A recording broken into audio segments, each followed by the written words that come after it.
Chapter 57.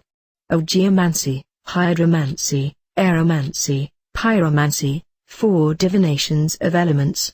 Moreover, the elements themselves teach us fatal events, whence those 4 famous kinds of divinations, Geomancy, Hydromancy, Aeromancy, and Pyromancy, have got their names, of which the sorceress in Lucan seems to boast herself, when she saith, the earth, the air, the chaos, and the sky, the seas, the fields, the rocks, and mountains high foretell the truth. The first therefore is Geomancy, which foresheth future things by the motions of the earth, as also the noise, the swelling, the trembling, the chops, the pits, and exhalation, and other impressions, the art of which all the Arabian sets forth. But there is another kind of Geomancy, which divines by points written upon the earth, by a certain power in the fall of it, which is not of present speculation, but of that we shall speak hereafter. Now Hydromancy doth perform its presages by the impressions of water, their ebbing and flowing, their increases, and depressions, their tempests, and colours, and the like, to which also are added visions, which are made in the waters. A kind of divination found by the Persians, as Varro reports, a boy saw in the water the effigies of Mercury, which foretold in 150 verses all the events of Mithridates his war. We read also that Numa Pompilius practiced hydromancy, for in the water he called up the gods, and learned of them things to come. Which art also Pythagoras, a long time after Numa practiced. There was of old a kind of hydromancy, had in great esteem amongst the Assyrians, and it was called lechonomancy, from a skin full of water, upon which they put plates of gold, and silver, and precious stones, written upon with certain images, names, and characters. To this may be referred that art, by which lead, and wax being melted, and cast into the water, do express manifest marks of images, what we desire to know.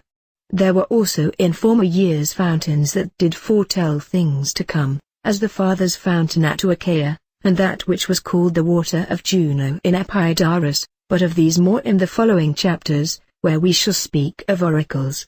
Hither also may be referred the divination of fishes, of which kind there was use made by the Lycians in a certain place, which was called Dina, near the sea, in a wood dedicated to Apollo, made hollow in the dry sand, into which he that went to consult of future things, let down roasted meat. And presently that place was filled with waters, and a great multitude of fish, and of strange shapes, unknown to men, did appear, by the forms of which the prophet foretold what should come to pass.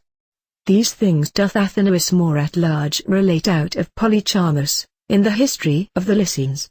After the same manner doth Aeromancy divine by airy impressions, by the blowing of the winds, by rainbows, by circles about the moon and stars, by mists, and clouds, and by imaginations in clouds, and visions in the air.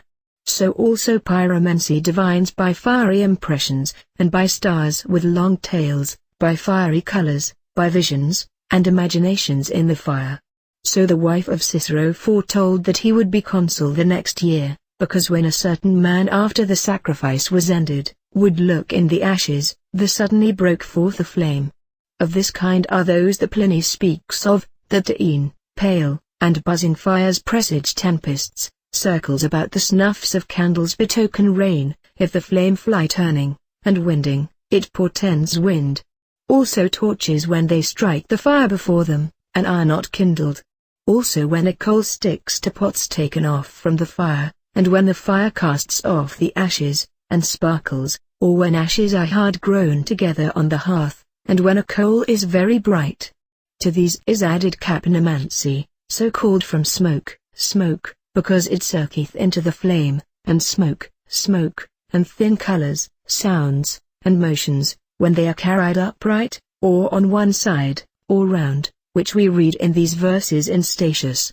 Let piety be bound, and on altar laid, let us implore the gods for divine aid.